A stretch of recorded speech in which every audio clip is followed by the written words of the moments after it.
Sorry, this is a bit off. It shouldn't affect our stuff at all. So we're doing the HIV STD lecture, so if you can download that, it should be posted up on Blackboard. Everyone can see that, correct? Yep. Overall, I've not validated the test yet. I will do that today, since I was working yesterday at the hospital. But everyone did pretty well on that, so I don't expect there to be too many givebacks. But I know there's a few questions. I'm going to go attempt to address those today, so you should be hearing back from Kelly once I respond back to her, see if there's any like givebacks or if there's some that had multiple right answers. I have to look at that. Any questions on that? Everyone get their prescriptions turned in okay? Okay, great. So I'll start working on those. I went ahead and I decided to do the HIV lecture first because that's what your prescription assignment is mainly going to be focused on. So I figure might as well cover this first, so that way you at least have some perspective on it, and then we'll cover, that way you have kind of all the whole section to work on those, rather than getting like the very end and then trying to like work them up. Does that make sense?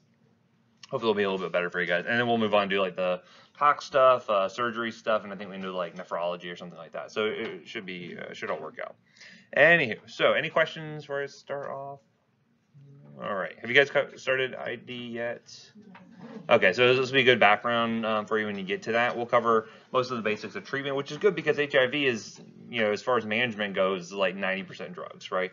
So we'll talk a lot about those, how those are going to be working for our patients, how we can kind of set them up for success. So starting with HIV.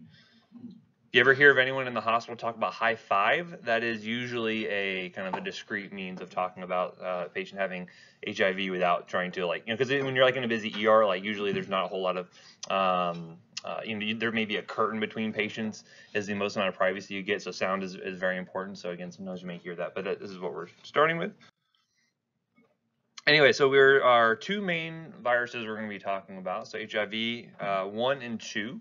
Which one do you think is primarily over here in the U.S.? Actually, HIV-1, for any that were curious. You find like in places like over like in Africa and different countries, you may find HIV-2 tends to be more predominant.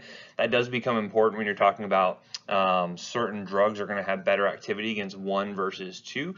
Just know that usually if you're practicing in the U.S., which is what we're going to focus on, HIV-1 is the main thing you're going to be focused on. But you could have patients who are coming from different countries. These are things you have to kind of consider.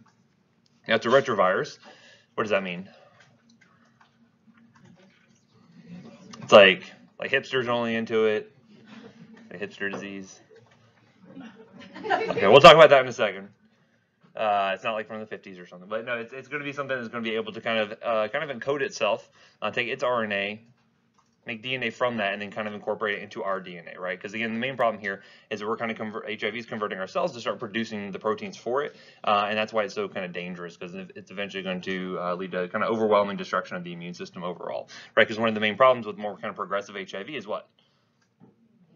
Immunodeficiency, or AIDS, which is usually a result of immunodeficiency, right? So again, you have these kind of AIDS-defining illnesses. A lot of it results from having immunodeficiency due to the virus kind of taking over the immune system there. So again, how does it normally spread? Sexual contact's a big one, right? So typically like more like receptive sexual contact tends to be more spreadable. So like anal receptive is typically like kind of the most easily spread. However, any sexual contact can have this occur. What are some other big ones? Needles, right? So needle sharing programs are becoming a really important thing because they actually help to cut down disease spread. A lot of cases, but yeah, never share a needle. Hopefully you guys will never be in a position where you have to consider that. However, there are lots of patients who happen to be in that position. So anyway, those are the main things, but certainly you can have like infected blood products, which nowadays is not really a big concern because now we have very good like sterilization procedures and we kind of screen for these things prior to donations and whatnot. So it's usually not as big of a deal. However, back in the day before we kind of understood that HIV was such a problem, it kind of was more of a concern there. You guys ever heard of Ryan White?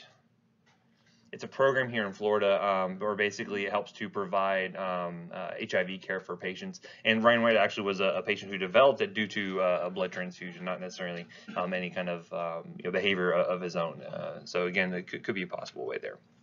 Anywho, so we're depleting the immune system. We're going to develop these kind of AIDS-defining illnesses. We'll kind of talk about what those are in just a few seconds here. However, notice it's going to be targeting these cells to express a CD4 receptor. Usually going to be these T helper lymphocytes, some monocytes, and that's going to be important because when we're monitoring progression of disease, what are we monitoring for? You talk about CD4 count, and then the other big thing we'll talk about is going to be viral RNA load, which will be kind of, we'll talk about those in a minute. But yeah, CD4 count is going to be a big thing. That tells us how well constituted their immune system is. So for instance, if you have someone who has a CD4 count, say, of 50, they're going to be a lot more potentially susceptible to disease rather than someone who had, say, a CD4 count 200 or higher, right? So we'll talk about that. That would become important when we talk about, and what's kind of a term for an infectious disease you can get when you become immunocompromised? Opportunistic infection, right? So we'll talk about OIs or opportunistic infections a little bit later, but a lot of things where you're talking about prophylaxis for those diseases are going to come about based on CD4 count. So for instance, if I drop below 200, I know that for those patients I need to prophylax against certain diseases. Once it gets below 50, I have to do different diseases. And that'll become more apparent when we talk about those a little bit later on. Anyway, but things like PCP pneumonia, toxoplasmosis, things that normal, healthy individuals with a good immune system don't necessarily acquire, they're going to be much more likely to develop, right? And so you see the same sort of diseases being an issue in patients who are receiving chemotherapy, especially a lot of our leukemia kids who have chemo done to kind of obliterate their immune system. We see this a lot for patients who have transplant. What do you think transplant tends to be a big area for some of these diseases as well?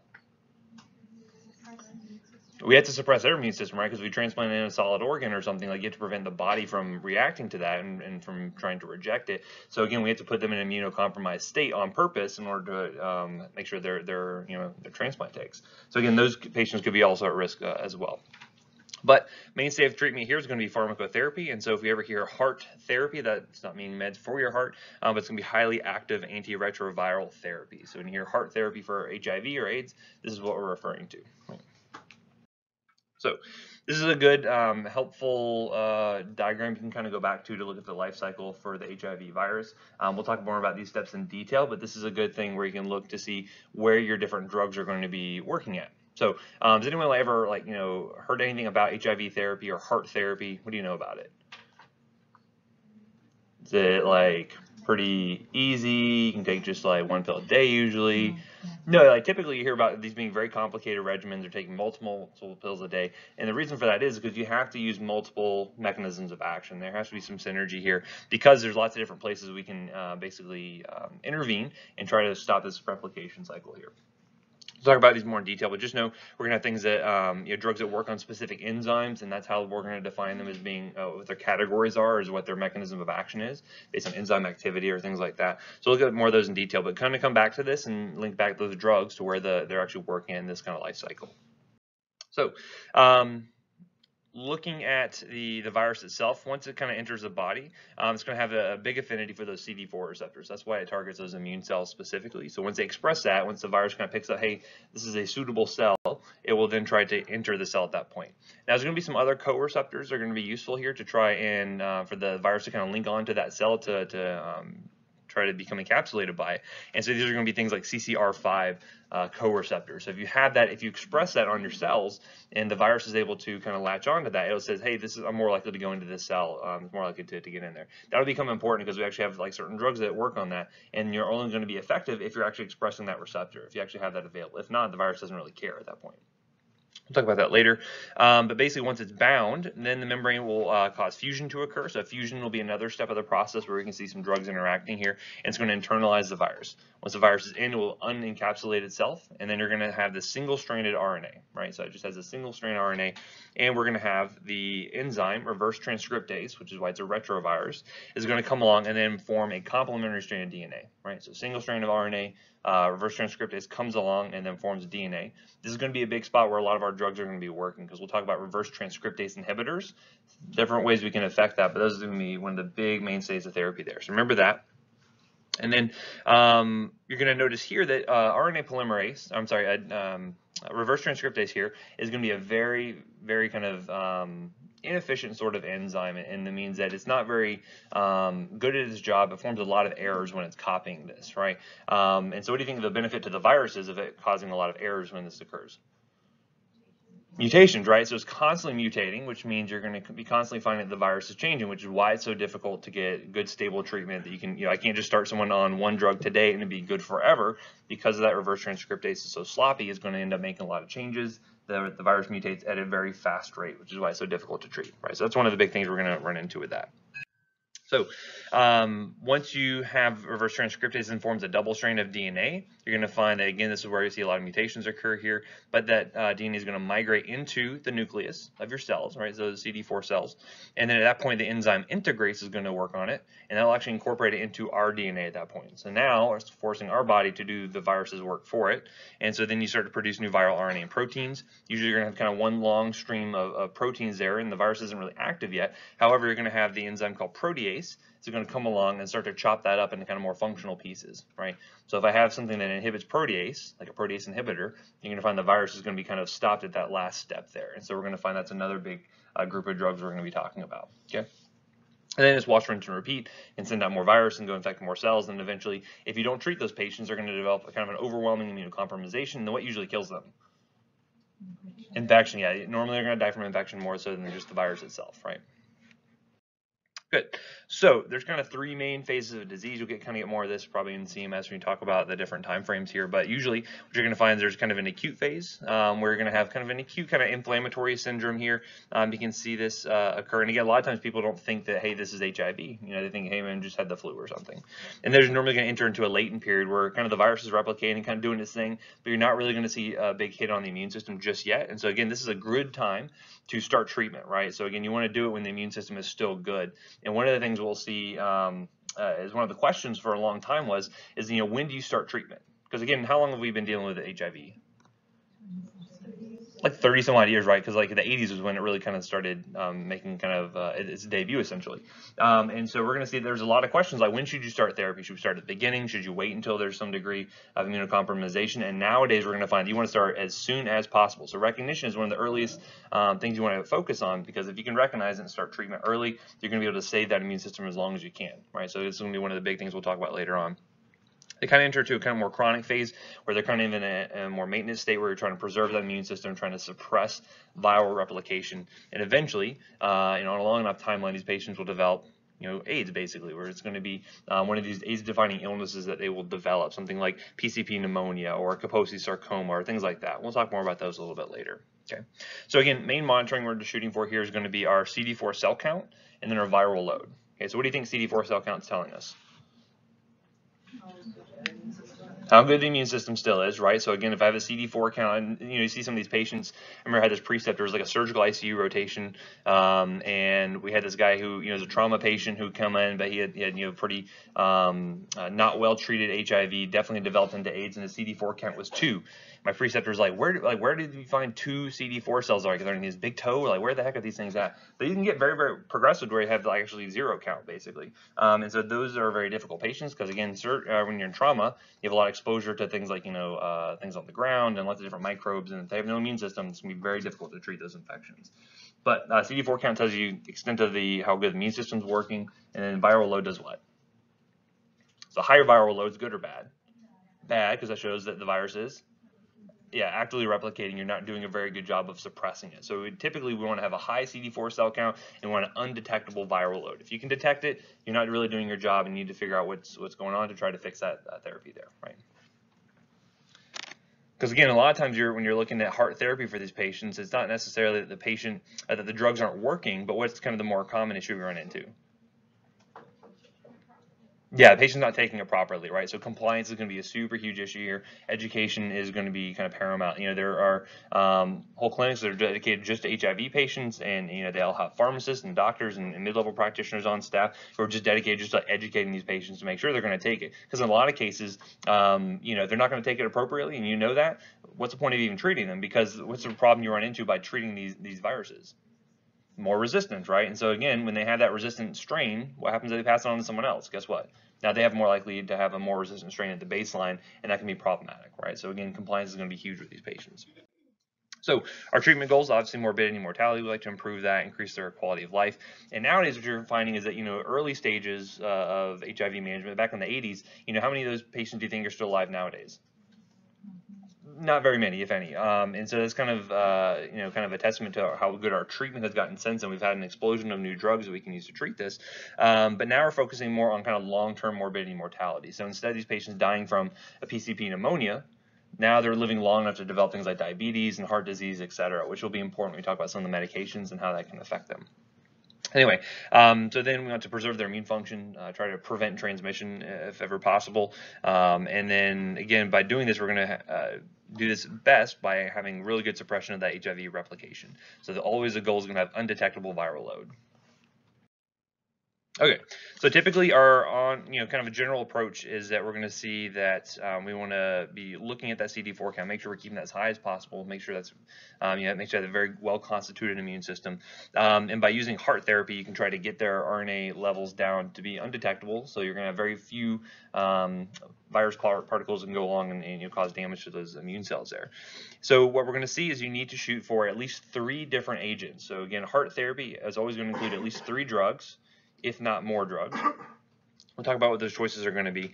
But what you're going to find is you need to make sure compliance is good, because if you develop resistance, in some cases, if you have one mutation, you can lose an entire class of drugs altogether, right? So imagine if you had a bacteria that you lost all use of penicillins for, right, in a patient. That'd be pretty tough to deal with, right?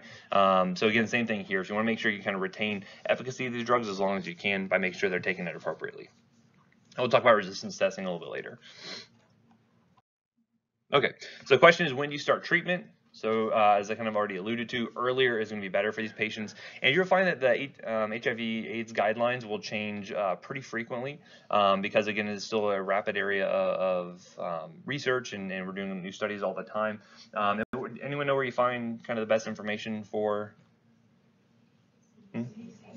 Yeah, so part of the CDC, you're going to have, like, if you ever go to AIDSinfo.org, that's going to be one of your best sources of information. All the best up-to-date guidelines are going to be right there. And it's a very, very good website if you're curious about how, what new treatments are going to be for HIV. And so just to give you for example, the way that HIV, kind of the mainstay therapy is the first things you started patients out on when I was in school, which again is getting longer and longer away, but, it's not that long ago in the grand scheme of things. I'm getting old, but, I'm not quite there yet. But it's very, very different. Those regimens that are recommended first line are not necessarily, there's going to be second or third line now versus what's actually recommended today. Because of new advent of new drugs, they're going to be better for our patients. And so, again, these are always changing. What I say now today may not be the case 5 years from now. So, again, always look this up. And if you deal with these patients pretty consistently, you'll learn that. However, where are you more likely to run into these patients, do you think? Urgent cares, ERs, you're going to have something that this is a comorbidity, not necessarily their main problem you're dealing with, but it's important to know kind of what they're on, why they're on it, et cetera, because that can directly influence kind of what you're seeing them for specifically, right? Okay.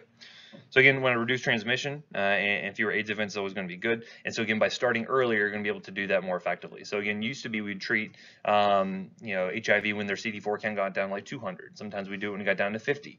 Too long, we realize they have better outcomes by starting early. So usually at the onset of diagnosis, when you get that first positive test back, we go ahead and start therapy almost immediately. Okay, so here's the main groups of drugs we're going to be looking at. We're going to have our integrase inhibitors, which are going to prevent basically the viral DNA from being incorporated in our DNA. Right, so that's one thing we can do there. We're going to have what we call nucleoside or nucleotide reverse transcriptase inhibitors.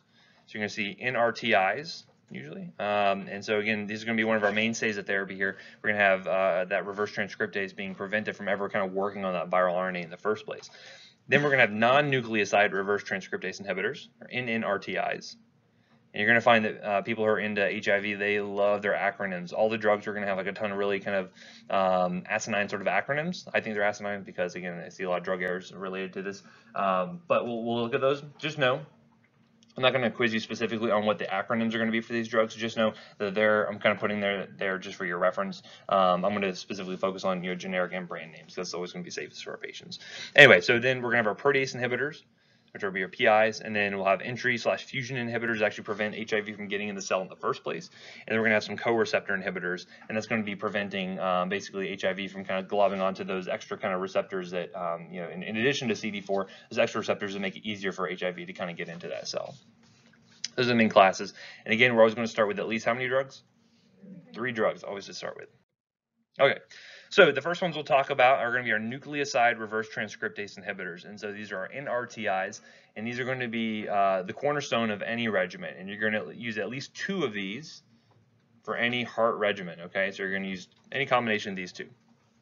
And I'm not going to quiz you specifically on, is this one a thymidine analog versus a deoxyguanosine analog, but it will kind of go to show you how these are going to be working on the virus and how we'll talk about resistance patterns later. But here's the main ones you're going to run into. And so again, most patients are going to be on at least 2 of these at any given time.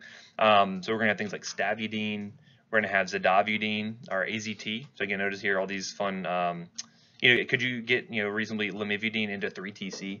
It's probably related to the chemical name, but again, no one really knows that. However, HIV people, they love their acronyms, and they'll talk about regimens day and night using these acronyms, and I'm lost like immediately. But so just know you might have to deal with those. Anyway, zidovudine was kind of like the first drug we had to treat HIV. Has anyone ever seen these documentaries about like the band played on? There's another one. There's a recent documentary on Netflix, like how to stop something, plague or disease. Go look it up. It's very good. It actually talks a lot about drug manufacturing or the drug approval process for these kind of early drugs here. But anyway, zidovudine is one of the first ones we had here, retrovir. We have emtricitabine, lamivudine. We'll have abacavir, didanosine, and tenofovir. Some of these you're going to see pop up when we talk about hepatitis a little bit later on. There's a little bit of bleed over between treating hepatitis virus versus treating HIV virus, because again, there's a little bit of homology there. But these are the main NRTIs you're going to be using for treatment of HIV. Okay. Again, you're always going to use at least 2 of these during these regimens. I don't know if you'd ever use more than that, but always at least 2. Yes, ma'am. You said we didn't have to know like which ones fall under which category. Yeah, just know that they're going to be NRTIs. They're reverse transcriptase inhibitors with a nucleoside. And that's going to be important because that goes back to their mechanism specifically, because we'll talk about the non-nucleoside reverse transcriptase inhibitors. And again, it's confusing, but it's important to kind of encapsulate everything into their categories here. So basically what they're doing is that they will get, and it's actually works very similar if you go back and look at the mechanism of something like acyclovir or valacyclovir, which we use for what? Use it for herpes, right? We'll talk about that a little bit later. A couple other viruses, but mainly herpes is the big one.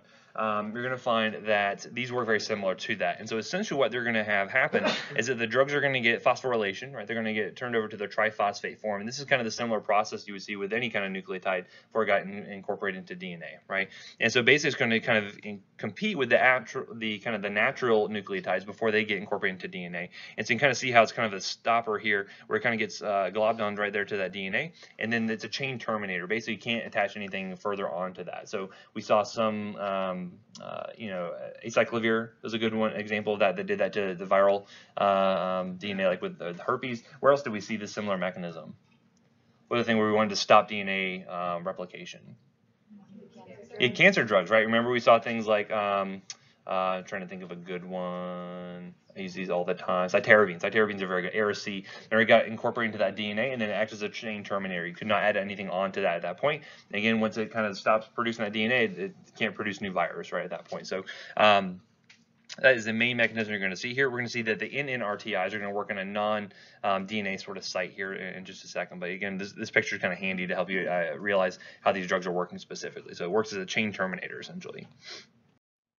Okay, so what you're going to find is that there are lots of side effects associated with these drugs. We'll kind of go a cursory glance at the side effects here, but just know this is one of the main reasons why you're going to find patients will either stop therapy, they will not be compliant with therapy, or they need to switch over to a different drug, is mainly due to side effects here, right? Typically, the NRTIs tend to be a little bit more well tolerated than some of the other ones we're going to look at. They're pretty nasty, but you're going to find that a lot of the damages, the side effects are coming about from this kind of mitochondrial damage done to both RNA and DNA synthesis that happens here. Some of the older drugs like stavudine, didanosine, and zidovudine tend to have more of those side effects. They're kind of the earlier drugs that were kind of first on the market. However, a lot of the newer agents, things like abacavir, tenofovir, emtricitabine, and lamivudine tend to be a lot better tolerated. And when we look at some example regimens, you'll see that things like, emtricitabine and tenofovir are a common combination of NRTIs that you're going to see used pretty frequently, but just know the newer ones are going to be a little bit better from side effect profile. So things you can find due to some damage of this mitochondrial damage you can see here. So peripheral neuropathies can develop here. See things like pancreatitis, lipoatrophy, anemias can happen with this because again, in some degrees, it's going to be affecting some of those rapidly dividing cells. So potentially your blood cells can take a hit here, and then also some hepatotoxicity as well. So again, they get this kind of fatty liver with lactic acidosis. So again, you want to monitor for that. Usually, going to be monitoring their LFTs pretty frequently for these drugs because not only these will affect that, but a lot of the other classifications will do that as well. One of the big unique things here is that for abacavir, you have to worry about hypersensitivity. Some patients are going to express this HLA B5701 mutation. If they have that, they cannot receive abacavir because they have a very high likelihood of developing developing an anaphylaxis. So you don't want to use that. So that is one of the few drugs that we would actually do testing for specifically before starting that. So maybe not a good like starter drug. You know, maybe like the first drug you give to an HIV patient. However, if you needed to switch over to something else, you'd want to do this testing before starting abacavir.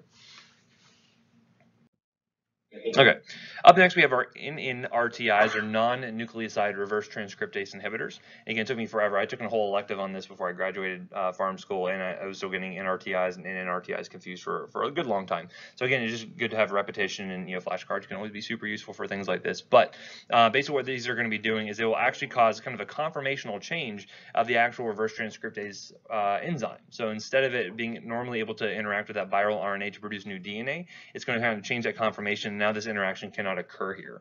Okay, so again, you have the NRTIs. They're going to be just basically binding to that DNA and preventing elongation. This is specifically making the enzyme work less efficiently or work less effectively by changing that conformation, preventing that interaction with the viral RNA. It kind of makes sense how the different sites work. And so you can see how these could be complementary, even though they both work on reverse transcriptase. You can see how they can have additional benefit there, right? One working to help the other one work better. So some of the ones we would see here, things like delaverdine, efavirenz or efavirenz, depending on who you're talking to, nevirapine. Now the newer ones we're going to see used a little bit more frequently due to lack of side or lesser side effects. I shouldn't say lack of side effects, but things like etravirine and rilpivirine. Now things you can mainly see here as far as adverse effects, things like rash, transaminitis. You're going to be looking for their LFT functions, just like you would the NRTIs. Thing here, we don't use this as a first-line set of meds anymore. We used to recommend like efavirenz as a first-line drug. But we're kind of moving away from that a little bit due to the fact that with this class and specifically, you can have one mutation in the virus, and if that mutation occurs, you can actually confer resistance to almost the entire class, right? Except for etravirine. Etravirine is one of the few that actually retains some activity despite having these mutations. So again, resistance testing is super, super important because you don't want to start a patient on a drug that's not going to be effective for them, right? If the virus is already resistant to it, you don't want to start that. Just like if you were worried about having MRSA, you wouldn't want to start dicloxacillin, right? It's not really going to be effective for those patients, right? That example makes sense? You guys going back to your ID stuff, right? Hopefully. Okay. Up next, we have our protease inhibitors, and this is going to be another one of the kind of mainstays of therapy in a lot of cases for patients. And so these are going to be some of the ones that are kind of linked back to a lot of kind of metabolic conditions. We talk about side effects here a little bit, but these are going to be ones like atazanavir, darunavir, fosamprenavir, indinavir, lopinavir, nelfinavir, ritonavir, saquinavir, and taprenavir. It's a lot, right? So there's a lot of drugs here, but again, it's nice we have so many because again, if you develop resistance to one, you may not develop resistance to any of the other ones, and so you can kind of have some options to switch to. And again, you may find some patients may be good on a regimen for years, and some people may only last a few months on a regimen before needing to switch. A lot of it does go back to compliance, but some people may have just more likely to develop resistance sort of viral strains. Anywho, one of the things you'll notice here is that in some combination therapy, you're going to find that ritonavir gets used along with another protease inhibitor. We'll talk about why that is in a second, but this is actually a pharmacokinetic interaction that we're going to use to our benefit. So if you ever see someone who's on, say, like 2 NRTIs plus 2 protease inhibitors, usually one of them is going to be ritonavir, and that's going to be for a very specific interaction reason we'll talk about here in just a minute. Can anyone guess what that interaction might be? It's going to be a CYP interaction, actually. Yeah, so we're actually going to use this for a CYP interaction to help boost levels of our protease inhibitor. So ritonavir, if you're here like ritonavir as a booster, that's kind of what we're talking about. It's going to help drive up levels of our other protease inhibitors. So some of the things you can see, usually you're going to find a lot of kind of metabolic issues that come up about with the protease inhibitor. So for instance, you can have this kind of lipodystrophy that develops here. So this would be kind of a long-standing HIV patient. You develop this kind of buffalo hump they talk about. That's usually years and years on protease inhibitors. They will develop some glucose intolerance, increased lipids. And again, back in the day, back before we had good long-term survival for these patients, this really wasn't a big deal. They weren't ever living long enough to develop diabetes. But nowadays, you have to worry about things like heart disease and worry about diabetes because they're living for a lot longer than they used to. And so this is definitely a real concern for them. So protease inhibitors not great if they already have kind of metabolic issues to begin with. So again, it just depends on your patient if this is going to be a good option for them. So most of these are going to be metabolized by the liver, and what you're going to find is that oftentimes we can give either lower doses of the drugs, or we can give drugs less frequently by giving a booster like ritonavir, or there's actually another drug called cobikistat. Both of these, what they're going to do are going to be inhibiting CYP3A4, and normally when you hear CYP3A4 inhibition, you worry about that, right? Because you worry about, oh my gosh, like, we're going to cause so many drug interactions here, it's going to be a big issue. This is what we're doing on purpose for, because if you ever see like kind of old school videos of people taking their HIV regimens, their heart regimens, they're taking, dozens of pills a day, sometimes 4, 5, 6 times a day, and became very difficult from a compliance standpoint. By using this, we can give drugs less frequently, maybe only give it twice a day, or maybe once a day in some cases, by using a ritonavir booster. So again, this leads to higher drug levels of the interacting medications, which means less frequent dosing of those drugs.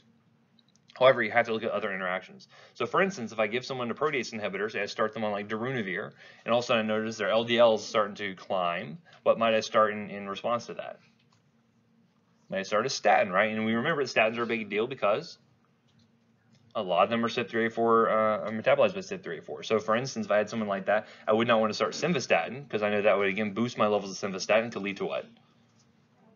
Rhabdomyolysis, but also what else could occur? Hepatotoxicity, which again, all these drugs can potentially affect the liver. So you can see how it's kind of a snowball sort of effect here. So maybe something like rosuvastatin, which has no CYP3A4 mediated metabolism, that might be a better option for them. So these are things you want to be watchful for. Or, potentially patient shows up at your ER developing one of these complications due to a drug interaction that no one else really screened for beforehand. Again, be very careful with these. Always look up your interactions before starting a new drug. Okay. Next up, we have our fusion inhibitors, and these are going to prevent that fusion of basically the virus from actually getting into the cell in the first place. So the main one we have here is called enfuvirtide, or Fusion. And so this actually is interesting because it is only particularly active against HIV-1. It will not work against HIV-2. So potentially if you were, say, working over in Africa, this would not be a very good drug for them because the predominant strain over there tends to be HIV-2 in those cases.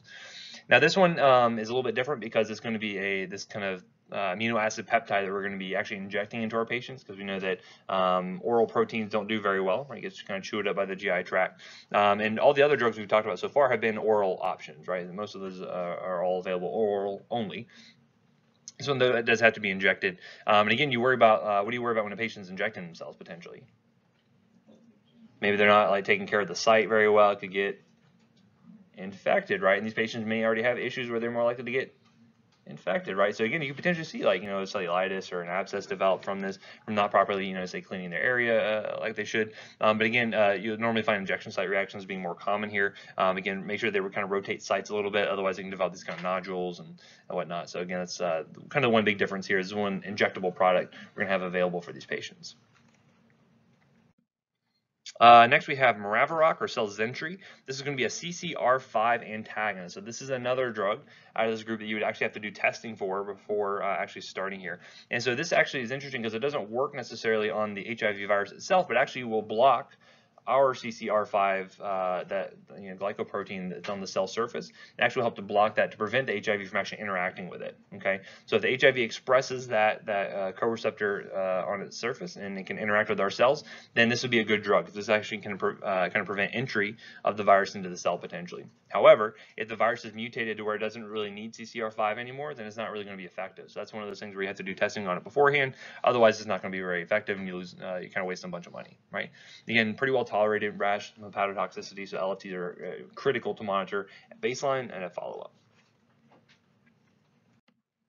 All right, and kind of the newer group of drugs we have here, and these are going to start to be kind of one of the mainstays of therapy. The newer guidelines are starting to recommend these as some of your first-line regimens, and so these are going to be our Integrase Inhibitors. Okay, so these are going to be basically trying to prevent the viral DNA from being incorporated into our DNA by inhibiting that integrase enzyme. And so we'll have raltegravir, we're going to have dolutegravir, and then again, they try to make these very confusing to say after a while, so again, it's a confusing set of syllables together. But elvidagravir.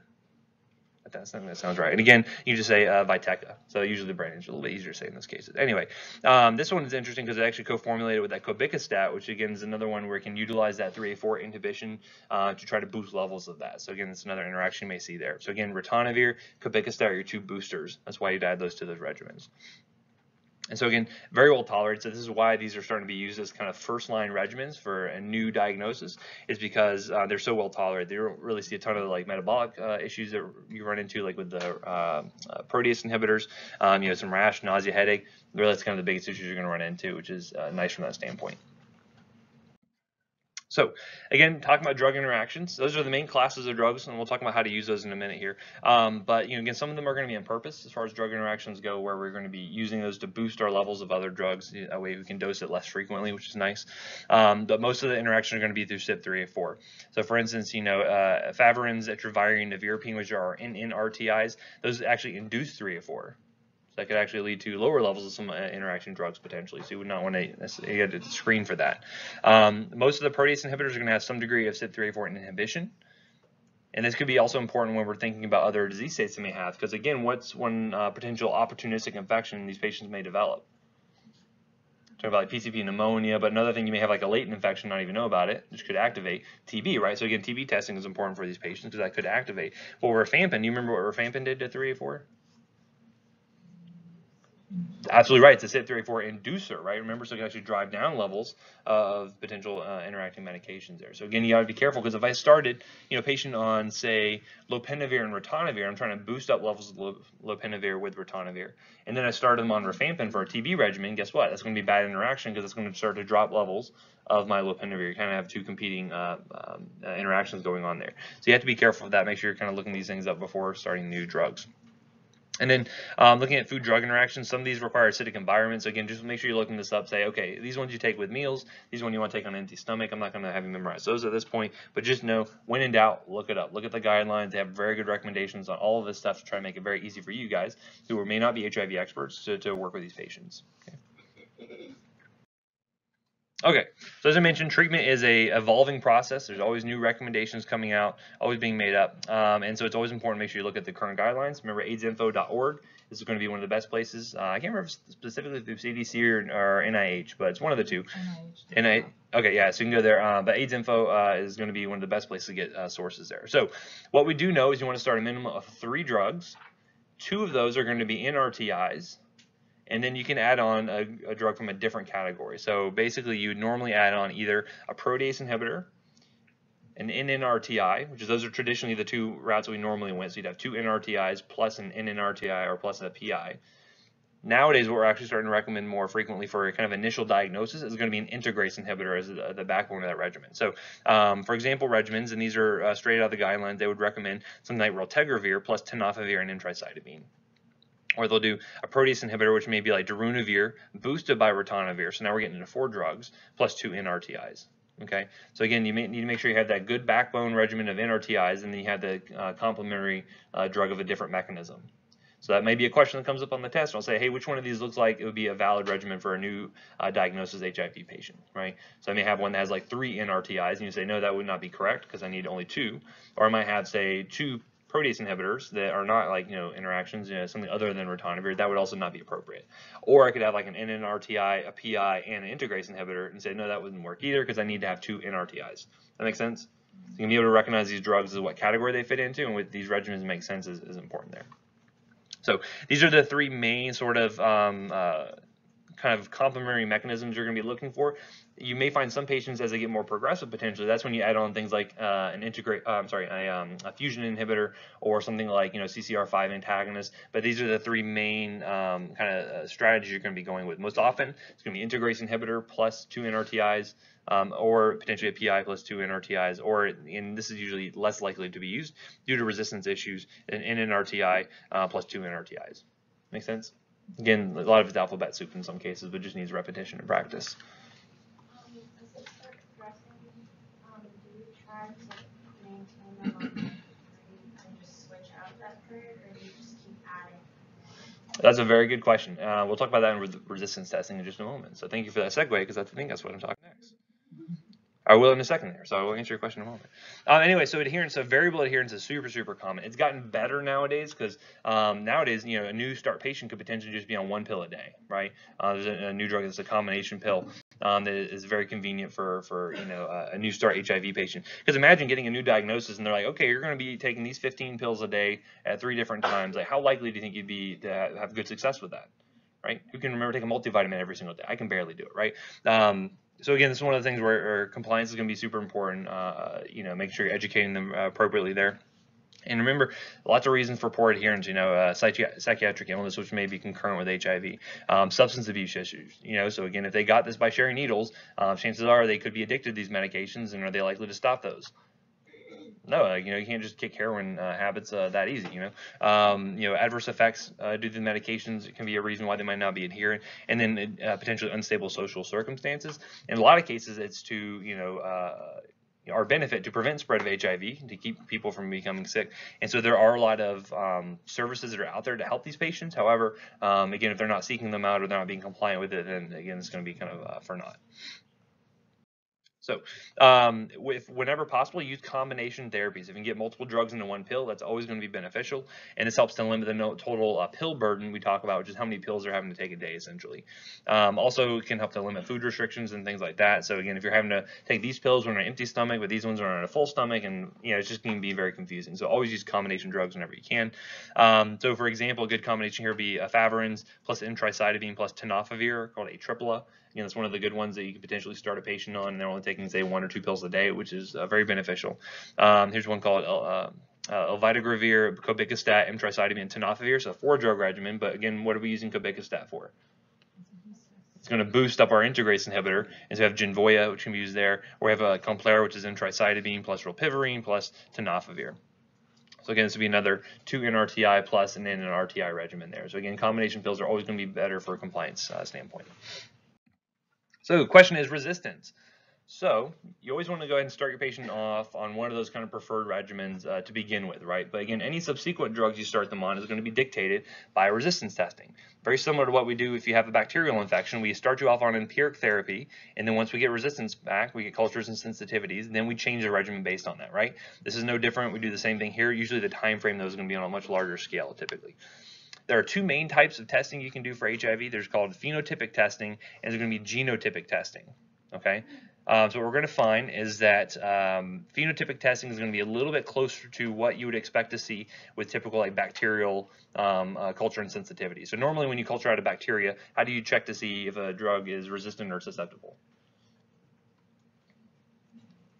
You plate it out, you grow the bacteria, and then you give them little doses of the drug, and you see if it kills them off or not, right? Remember those disc diffusion tests? You see those zones of inhibition. If you go back and remember those pictures there, same thing is happening here. So basically, because the mutations are so complex and they can actually interact with one another with the virus, this is going to be basically where we can actually look to see how the drugs are going to interact very specifically with the virus. And this takes longer. It has a lot higher cost associated with it, but it gives you much better information about these really kind of complex resistance patterns, because it actually will be able to give drugs to the virus once you grow it out and compare it to kind of the wild type and the kind of non-resistant type, and see what this kind of this ability to inhibit the growth of the virus is. So again, much better testing give you very specific information on, well, you know, nevirapine is not going to be good for this patient, but you know, something like darunavir is going to be good for them, right? That's we get very specific information that will directly influence what your regimen is going to be. On the other hand, which is done, can be done more quickly and more cheaply, is going to be genotypic testing, where basically you can you get all the I'm trying to think of the word. You can genotype basically the virus and see all the different mutations that they express, and based on that, you can kind of do a theoretical thing. Okay, well, it expresses this, so I know it's going to have resistance to this, and I see this mutation, so I know it's going to be resistant to this. But you don't really get that same kind of live environment sort of simulation as you would with a phenotypic test. But again, cheaper, easier, faster turnaround, and so you can see it probably done kind of earlier on in therapy, and as they get more progressive, then phenotypic testing may be done more frequently. And again, if you talk to an HIV practitioner, they may give you different answers on when they would decide to do one versus the other, but this is kind of the basics here, right? So again, phenotypic testing, better information, but it takes longer, better, you know, longer, more expensive. Genotypic testing is only kind of doing a theoretical based on the mutations they actually see with the virus's genotype. Make sense?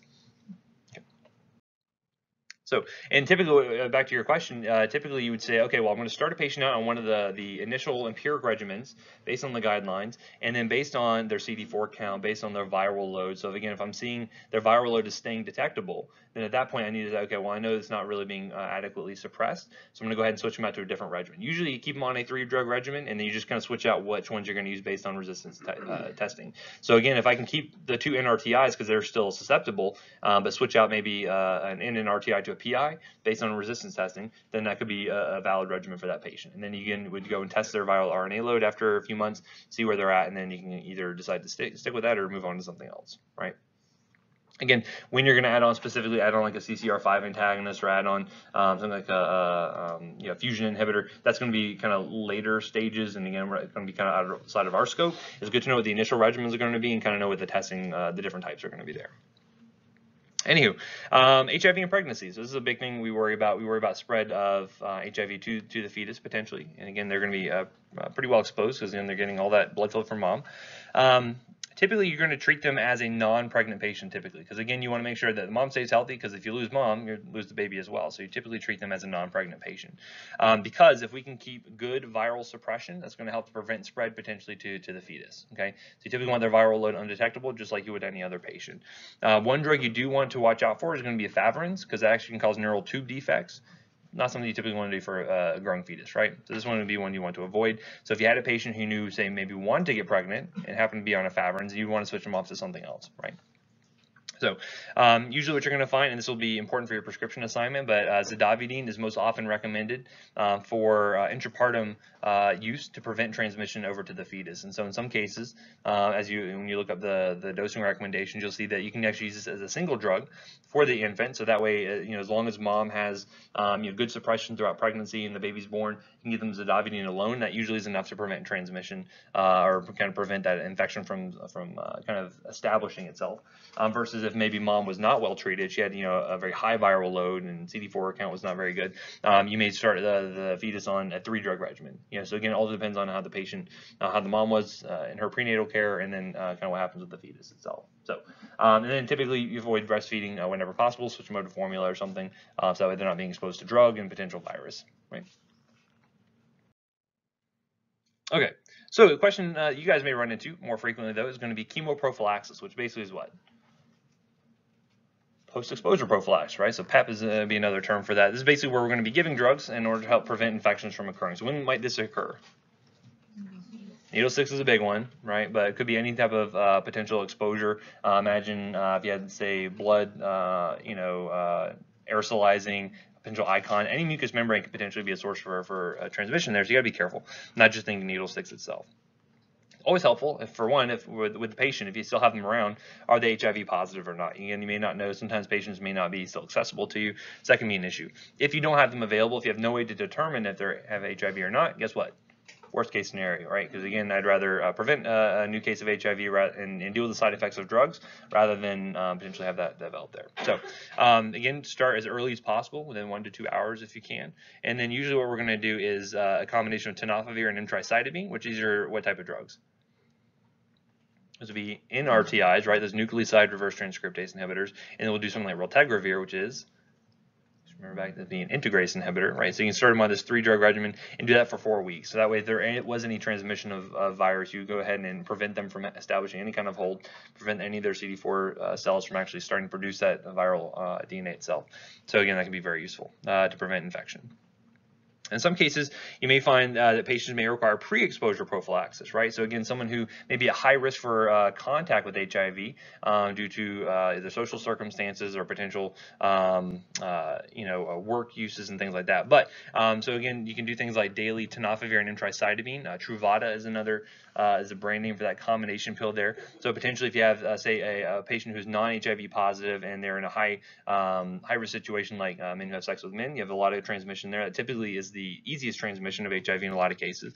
That would be one where maybe they want to take prophylaxis, right? Especially if like a serodiscordant couple, right? What does that mean? One partner has it, one partner does not, right? So again, that could be another case where you want to get pre-exposure prophylaxis. IV drug abusers, and again, some of this may have certain questions as far as like, well, are you enabling and things like that. However, this is what you would do potentially if you decided to do this. Again, you need to make sure they're seronegative beforehand, because again, you just don't want to go off their word, because if they are positive, you need to go ahead and do the full court press and do the full 3-drug regimen, right? Okay, so how are we evaluating our outcomes? Obviously, we're looking at our baseline CD4 count, HIV RNA load. Hopefully, if you're getting them early, their CD4 count should be what? should be normal, right? Should be pretty well established there. HIV RNA load may be high, but again, the virus has not had time to really kind of degrade the immune system at that point. Again, they recommend resistance testing initiation. So usually you'll do like a genotypic testing initially because that's cheaper, a little bit easier to do. And again, you're going to start a therapy initially. So you're going to go ahead and start an empiric regimen and then wait to see what the resistance testing comes back as. And typically you're going to monitor every 3 months until the RNA load is undetectable. If it's still detectable, you got to switch drugs, right? Because it's showing you, once you confirm that they are compliant, then you look at switching drugs potentially.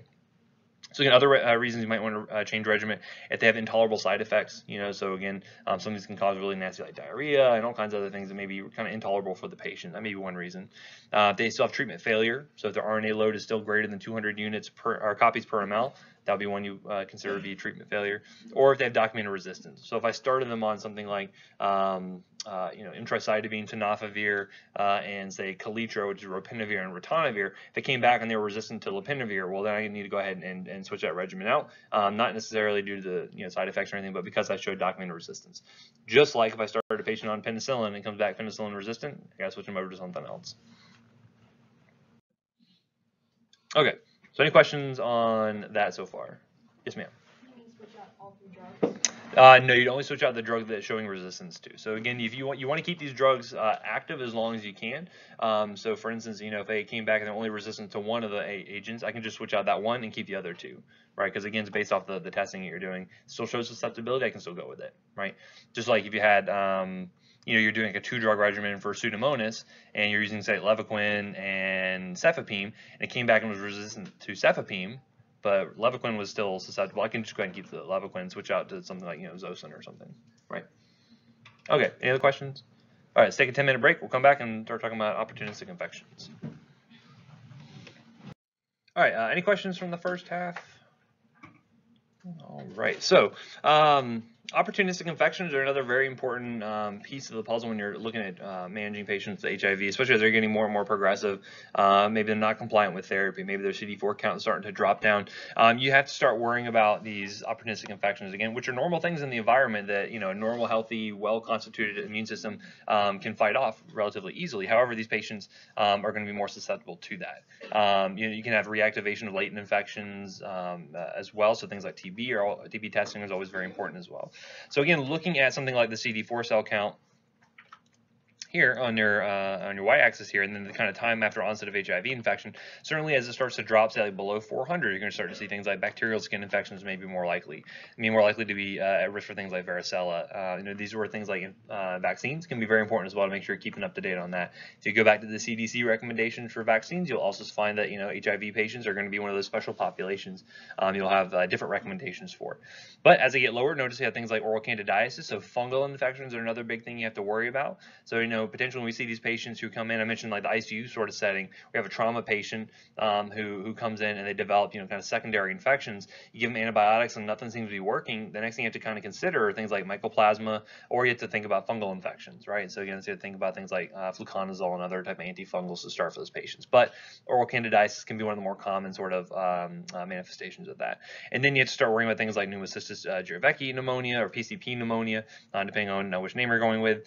Things like non-Hodgkin's lymphoma, cryptococcus, cytomegalovirus. As you get more and more progressive, you're going to be more likely to see these different disease states start to pop up, right? And so one of the things we can do potentially is to put them on chemoprophylaxis, essentially. So there'll be guidelines that will say once you get down to a certain CD4 count, then you want to go ahead and start prophylaxis with a certain regimen. We'll talk about a few of the more common ones you're going to run into here. This list is not going to be exhaustive by any means, but just to kind of give you an idea how we kind of manage these patients a little bit. So again, our goal here is if we can try to prevent exposure to opportunistic pathogens, that's going to be great. So they're not being exposed to these organisms. That always a good way to prevent exposure there. But you're going to find that if you have, in some cases, you may have patients who have never been diagnosed with HIV. This may be the first manifestation, right? It'd be very odd for someone to come in with PCP pneumonia who has a normal, healthy immune system, right? You'd never expect to see that. However, this could be the first manifestation of their disease if they don't have any good medical care at that point. So anyway, so what we're going to do is that we can vaccinate. We're going to try to do that. So for things like varicella, we can vaccinate for that. And again, if you want to vaccinate these patients, when would you want to do it? In their very late stage, very early stage? early because they still have a very well-conditioned immune system, right? So again, they can produce immunity against that versus when they have when they're immunosuppressed, you're not really going to get a response there, right? And so, I mentioned certain CD4 thresholds that we'll start to do prophylaxis for potentially, and then obviously they have the actual disease itself, you would want to go ahead and treat that. And then typically, if you have a patient who maybe you start chemoprophylaxis on, but they maybe they get compliant with their meds, or they get off of a resistant drug onto something more susceptible, you'll find that their CD4 count will rise, and at a certain point you can actually DC or discontinue the prophylaxis therapy, right? So one of the good examples here I'll talk about is going to be with PCP pneumonia, because that's usually one of the first thresholds they'll reach when they get below like 200 cells per ml. Once they get below that, that's when we'll start chemoprophylaxis. We'll talk about that in a second here. But again, once they have a sustained immune recovery, that's when you can discontinue that. And then again, if they were to drop back down again, then of course you're going to start them on prophylaxis. But again, list is not all inclusive. Check for opportunistic infection guidelines at aidsinfo.nih.gov. That's actually the full website right there. It's very, very helpful for all those current up-to-date guidelines.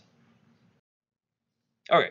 Again, one of the things you may actually find is if you have someone who gets diagnosed with an opportunistic infection, HIV at the same time, you want to start them kind of on both therapies. But one of the issues you may run into is that if I start to ramp up their immune system, from giving them the heart therapy, what do you think that may do to their current infection? Not a bad way to say it, but basically you can have this kind of immune reconstitution syndrome where they may actually get sicker because their immune system's starting to come back and they start to get very inflamed, and they get all this kind of this activity going on that they weren't having before, because again, they're pretty immunosuppressed at that time. So again, this can be very tough because again, you're looking at drug interactions being an issue. If they get diagnosed with TB and then you find that they also have HIV at the same time, we mentioned rifampin being a big issue for some of those interactions there. Also, you're starting them on an even bigger list of drugs than they would have been otherwise, so compliance can be another big issue with that. And again, if these patients are the first diagnosis of HIV is when they're coming in with something like TB or PCP pneumonia, the chances are their medical care was not great to begin with, and so to start them off on something where they're going to have to be coming back to you pretty consistently may be tough for them depending on social circumstances and whatnot. But just know that when you initially start them on heart therapy along with therapy for their opportunistic infection, once they start to reconstitute that immune syndrome or that immune system, that's where you're going to start to see kind of increased inflammation, and it may seem like they're getting worse when actually they're really getting better overall. So the first one I'll mention here is going to be PCP pneumonia or pneumocystic Jirovecki pneumonia. This is going to be one of the most common life-threatening infections you can find in these AIDS patients. And again, once they develop this, then they're considered to have AIDS. This is one of those AIDS-defining illnesses there.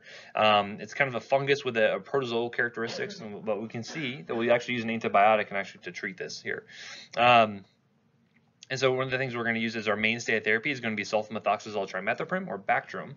And so typically you're going to find that these patients, when they come in with this, if they have a initial diagnosis of PCP pneumonia, they get very, very sick. And this may be something that kind of shakes them loose this mortal coil, as you might say. But again, they're very, very dangerous when this develops. But you use something like IV Bactrim, right? And so IV Bactrim is something we almost never go with. There's lots of issues with IV Bactrim, but these patients are sick enough they kind of need it.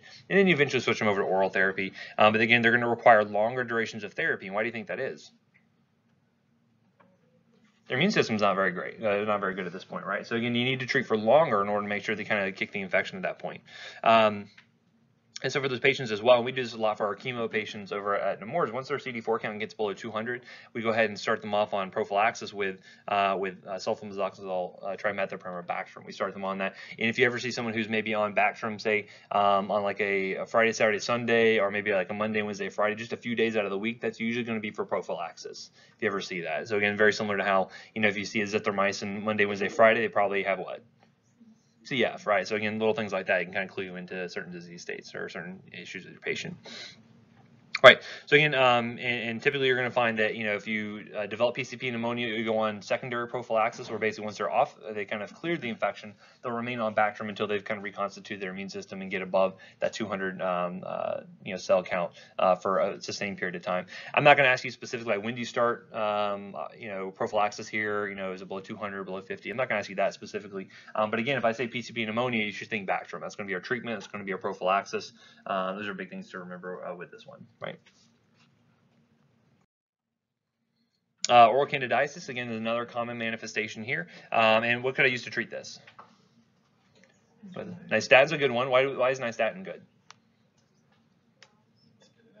Yeah, you can spit it out. It's not absorbable, really. So even if they switch and swallow, no problem there, right? Because again, it does not get absorbed. It's nice because it limits systemic side effects. Because we know that a lot of antifungals have a ton of drug interactions, a lot of CYP interactions. You can see with that. In some cases, they develop because usually you see thrush, and you can see that in a healthy patient in some cases. That's not normally a big issue. But what do you think is the problem with thrush in these patients? Can become more systemic, right? You can have you can develop fungal pneumonias. You can find fungal bacteria, or not bacteremia. I guess fungemia would be the name there. But yeah, you can certainly develop some pretty nasty infections with these fungus. And so that's why if you see thrush in a patient who's immunocompromised, you need to treat that very seriously because that could lead to more systemic fungal infections. And again, if you're looking at bacterial infections versus fungal infections, which one's harder to treat? Fungus, right? They're very much more difficult to treat. It requires a lot longer therapy. The drugs we use are not great. You have to use something like amphotericin B, it's a terrible drug we want to use for those patients. So again, oral fluconazole potentially, or if you can just use nystatin as a prophylaxis, that's going to be great for those patients, right? What other drug do you think can normally cause you to have thrush infections? Just think of anything, like an inhaled drug. Yeah, inhaled corticosteroids. Remember, think about your asthmatic patients. Those are another kind of group that's susceptible to developing thrush infections. Okay, so and again, that's kind of I'm not going to get super in depth on this. Just know kind of the concepts here that we're kind of focused on. And again, if you think thrush, you want to think nystatin, you want to think fluconazole, antifungals. If you're thinking PCP, you want to think Bactrim as your main treatments there. Other ones we can note here as well, things like cryptococcal meningitis, toxoplasmosis, Mycobacterium avium complex. These all have certain thresholds where you'd want to initiate treatment, either as prophylaxis or actual treatment, and then you do kind of secondary prophylaxis afterwards as well. So again, lots of different ones that are out there. Okay, as I mentioned, these patients are living for a lot longer now because we can keep their immune system nice and constituted for a longer period of time. So now they're developing other complications, so things like diabetes, cardiovascular disease, even some of these HIV-related nephropathies that can happen here. So you could have renal issues for these patients as well. And then there's lots of cancers that are going to be issues here. So again, think about the drugs that they're on. Think about any kind of drug interactions that could be affecting them. Maybe they're coming in for a new manifestation of disease, or it could be a drug interaction that's kind of manifesting with these side effects here. So always check for drug interactions whenever you're starting a new drug, or if you're coming in for a complaint. Look to see if there's something there that you could try to address. Okay, next, sexually transmitted diseases, infections, or STIs. Unfortunately, I drive an STI. Did I ever tell you the story about the other guy in my neighborhood who had an STI? So I was this is my old neighborhood, but I was going for a jog. Unfortunately, I don't have time for it. Let me get to the story. I'll tell you.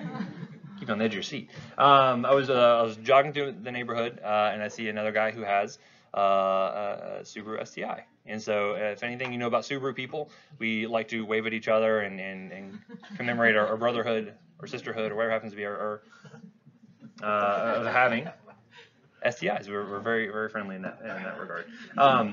Anyway, so I'm running. I have music playing in my ears. I'm just going along. I was like, "Hey, I like your car," and the guy's like, "Yeah, thanks." I was like, "I have an STI." Not what you want to yell to the whole neighborhood. He was like, "Ooh," kind of walked into his house. Just be aware of your acronyms, what that could mean to people. There's also a button for the center differential, but it gets abbreviated as C. diff. So my wife got in the car. She's like, "Your car has C. diff already? You just got it." Anyway, okay, so we're going to talk about a few sexually transmitted infections you can see kind of more commonly. We'll talk about some basic treatments here. So again, important to know drugs of choice for a lot of this. So you've probably covered some of this already. I know we talked about that, some with our that one case we did, pelvic inflammatory disease and all that. But first one here is going to be gonorrhea. So it's a Neisseria species here, gram-negative Diplococcus. Anyone know the treatment we're going to use? Yeah, we're going to use ceftriaxone for this one, right? So what's one of the big problems with a lot of these STIs? Resistance can be an issue, certainly. What else? Yeah, some of them are going to occur together because usually gonorrhea is accompanied by chlamydia. Usually, so we talk about kind of co-treatment there. What's the other issues you may run into? Does everyone manifest symptoms of this? Not necessarily, right? So it makes it spread very easy if you can spread it over to other individuals. And so one of the big things we deal with, and again, typically you're going to find that complications tend to be more prominent in females, unfortunately. And again, this could be things that, and the signs and symptoms can be nonspecific and kind of delay treatment a lot in some cases. But certainly, PID is a potential outcome of this, infertility, kind of in the long term. And of course, we were also worried about systemic infections as well, especially if you're dealing with patients who have immunocompromisation, right? It's always going to be the concern, because again, if they were dealing in high risk behavior that got them something like HIV, they may also be at risk for having these STIs as well. And also, you're going to find that they have some of these STIs that also makes transmission of some of these other diseases more likely, right? So that's one of the things you want to be careful of. HIV spread definitely more easy in patients who have gonorrhea. So again, these are things you definitely want to treat. So as far as like how treatment's going to go, do you want to do like kind of long involved sort of treatments, or you just want to go kind of one and done sort of things? Right. You worry about compliance, right? Because again, depending on social circumstances, you may be worried about them actually sticking with it. So again, if you can do just one drug or one dose, that's going to be great for them, right? So again, we're always going to shoot for shorter course treatments for these patients. So, and typically CDC is going to have all their recommendations for sexually transmitted infections. You can go and look those up. And these may change over time because, again, resistance is going to be a big issue we're going to deal with a lot of these. So anyway, for gonorrhea, CDC recommends definitely an IM, intramuscular single dose ceftriaxone or Cephin, just 250 milligrams. You don't have to kind of go with the full 1 gram dose or 2 gram doses you may use for other infections. 250 is going to be fine. The nice thing with gonorrhea is retain pretty good, or ceftriaxone has retained activity against gonorrhea for a good long time now. Which is good. You're going to find that with oral cephalosporins, what are some options for oral cephalosporins you could use? So ceftriaxone is what generation? Third generation. Any oral options? Ceftonir is the main one. Omnicef is the main one you're going to see from an oral standpoint. But again, you have to treat for longer than that, right? You'd have to treat for at least 7 days or something in some cases. So not really good. So if you can just use one IM dose, they present to your urgent care clinic or the ER, wherever it happens to be, just one dose and they're fine. So, and as I mentioned, you're a high rate of chlamydial co-infection, and so you can treat both at the same time, which is nice. So if you can use something like azithromycin or Zithromax, just 1 gram orally once, and then you're done, right? So again, Zithromax has a good long half-life, just 1 gram dose and you're fine. Otherwise, you may have to use something like doxycycline, PO twice a day for 7 days, right? And so again, compliance is always going to be a concern with that. Education is going to be important. Who might this not be good for? Kids potentially, like less than 8, and then who else? Yeah, pregnant patients, right? So again, look at your patients' comorbidities, look at their age, things like that, and then kind of guide you into choosing which drug you're going to go with. Now, if they have a cephalosporin allergy, there's not really a lot of good alternatives, and the question is is it a true cephalosporin allergy? And they say, oh, I'm allergic to penicillins, and they say, okay, what was your reaction? I was like, I don't know, my mom said I had it when I was a baby. Do you think that's probably legit? It could be, absolutely could be. However, a lot of times this is going to be not necessarily the case, right? And so especially if they say penicillin allergy, very, very low likelihood there's going to be cross-reactivity, less than 1% true. Patient who have a true penicillin allergy, you're going to have a true cephalosporin allergy, especially when you get into higher generations like ceftriaxone, very unlikely to have a reaction there. However, there are always going to be some unique people out there that could have a cross-reaction. Just be aware of that. What's one good way you can kind of get over this or kind of test the patient? Just give them a test dose in the ER, right, or where it happened to be. Give them a test dose, watch them for an hour or two. If they don't have any reaction, I say they're good to go, and you can take that little allergy off their chart. Because again, a lot of people they're very hesitant to take allergies off of people's charts. But again, if it's not legit, take it off, because again, it's going to be affecting every single provider they see from there on out. So again, don't be too scared of that. Anywho, but alternatives, you could use something like gemifloxacin, which is, we didn't talk about that too much in the ID section many moons ago, but what type of drug do you think that would be, based on the name? The fluoroquinolone, right? It's like levofloxacin or ciprofloxacin. That's a fluoroquinolone. That is used occasionally, but not too frequently. Sometimes they'll use like intramuscular gentamicin, can have some activity there, but again, not really preferred. So if you can get away with ceftriaxone, that's always going to be your best bet there.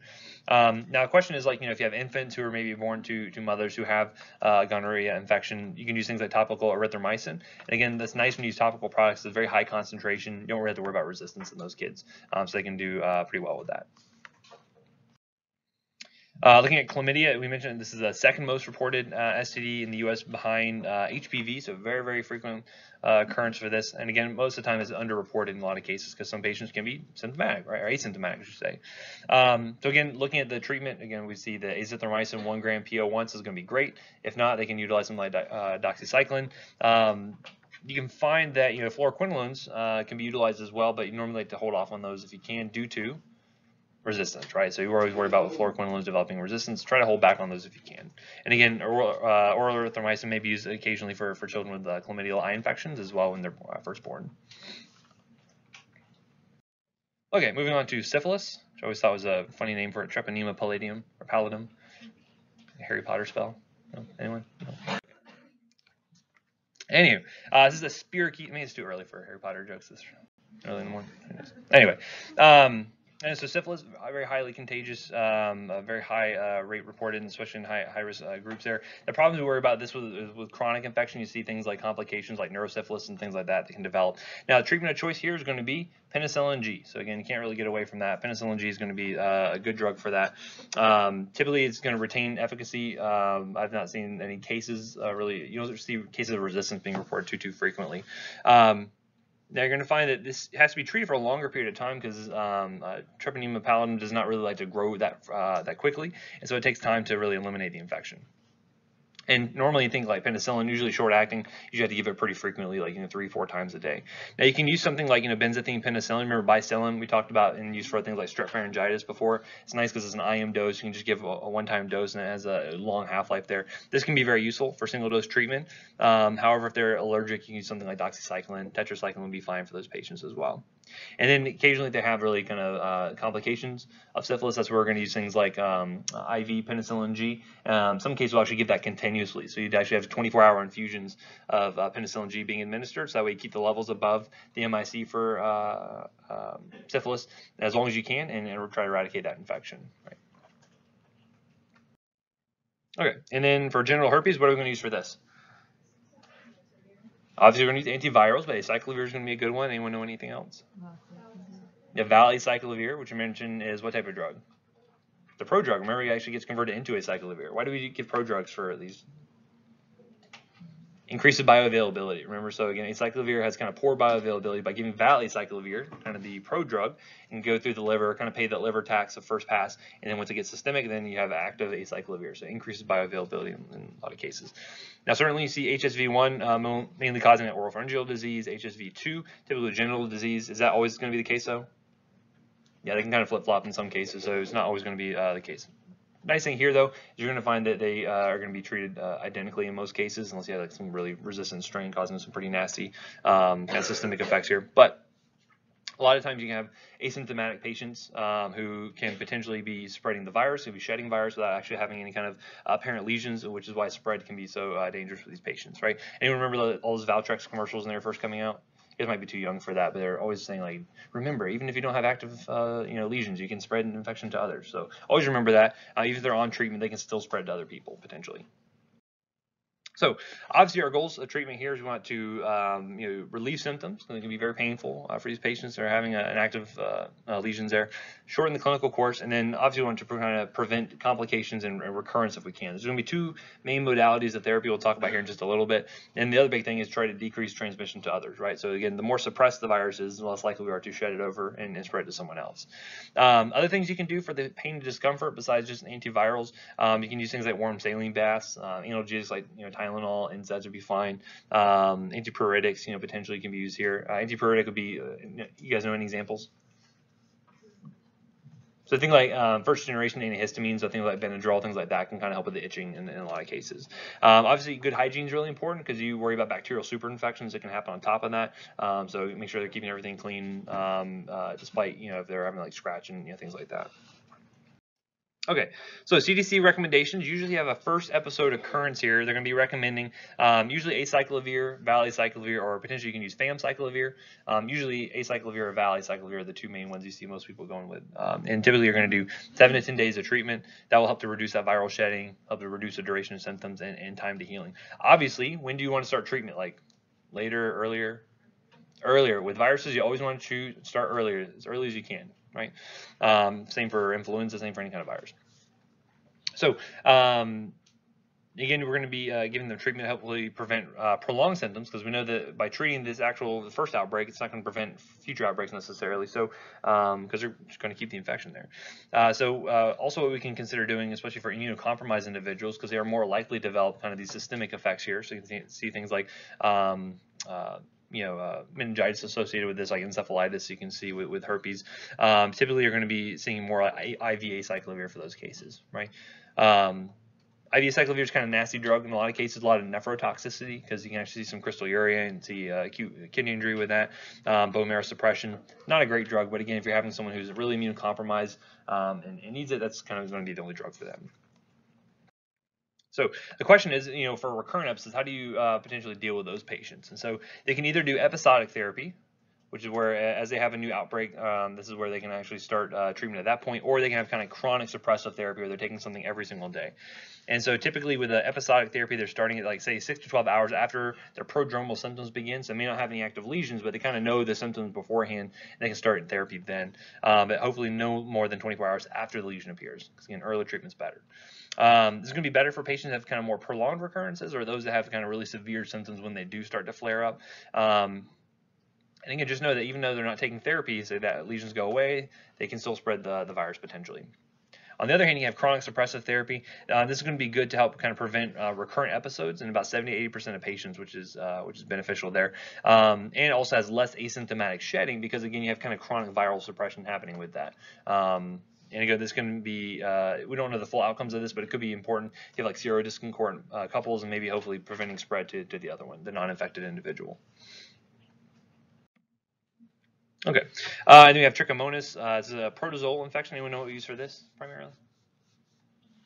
Yeah, so think flagell, think protozoas, you think flagell, metronidazole. This is going to be the main thing we're going to be using for these patients. This one is one we're going to see pretty high spontaneous cure rate in men, but however, females are not able to clear it quite so well, and so we're going to typically use metronidazole for them. Certainly there are, again, this is a nice one because we can just use a single dose, usually like 2 grams of metronidazole, or you can use tinidazole, which is going to be another type of antiprotozoal drug used occasionally, mainly for this purpose here. Now, it's actually one of those ones where you actually want to go ahead and treat the partner as well. And actually, there's been some new laws, or at least some changes in laws recently where even if you haven't seen that patient, you're able to write a prescription for their partner, and then the pharmacy can actually fill that. Normally, that would be kind of a no-no. However, because of the potential benefit of treating those partners and preventing spread to others, this is used. Because again, it could be one of those things where, like, you spread to your partner, you clear the infection, and they give it back to you, and you just want to go ahead and stop all that if you can in those cases. So again, treating the partners, better cure rate overall. What do you not want to do with metronidazole? Yeah, I recommend they don't drink, because why? Yeah, disulfiram reaction, dry thing, very. Well, how does that manifest? Vomiting, flushing, a lot of itching, things like that, definitely. Cool. Okay, so any questions on the, yes? So the single dose of flagell, how long after we take the dose could they drink? Like when could they start reaching? Oh, I would probably say, and this is just pulling it out of my brain, not anywhere else. I'd probably say like 48, 72 hours or so. I'd probably give it some time just to because again you are giving like a big dose. I'd probably give it time to kind of work itself out from that standpoint. Again, you might find something that gives you better recommendations from that standpoint. And again, the disulfiram reaction is one of those things that's like clinically, how often it comes up, I don't know that I've ever seen anyone actually come up and start complaining of that. It's one of those more kind of theoretical concerns. However, it's just good recommendations because you don't want them to like go and drink and then say, why didn't you tell me about this? I got super flush and I threw up everywhere. You want them to at least be aware of it. I'd probably say 2 or 3 days or so, just to be on the safe side. Okay, any other questions on those? So again, no treatments of choice for those different indications. If I say someone shows up and they have, gonorrhea infection, chlamydia, the machine broke and we can't run the chlamydia test, what are you going to give the patient? So ceftriaxone, IM, and then what else? Azithromycin, right? Because you just know you treat those two together, right? Versus if I say someone has an outbreak of HSV, they are going to take cyclovir. So you good to know the drugs and indications for those things, right? Okay, good. Okay, so last thing we'll talk about for this section is going to be hepatitis. So 3 main varieties of hepatitis we have. A, B, C, right? So again, those would be the main ones. Which ones do we have cures for? The question, okay, so the first question is like, which ones do you have vaccines for? A and B, right? So we can have vaccines against A and B. Do you have a vaccine for C? No. Can we treat C? Can we cure C? Nowadays we can actually. So what you'll typically find is that a lot of patients are able to clear on their own things like hepatitis A. Hepatitis B in some cases can be cleared by the patient. You'll see some treatment for that in a little bit. Hepatitis C used to just be a chronic illness. It used to be something we could not get rid of. However, nowadays we actually have new therapy that can cure hepatitis C. It's kind of greatly revolutionized treatment for those patients. We'll talk about that a little bit later. and how it's going to change things pretty dramatically here. But anyway, so starting off with hepatitis A, anyone know how you typically get hepatitis A? Fecal oral transmission, right? So again, you see like a lot of kids that may be developing this if they have not received any vaccination.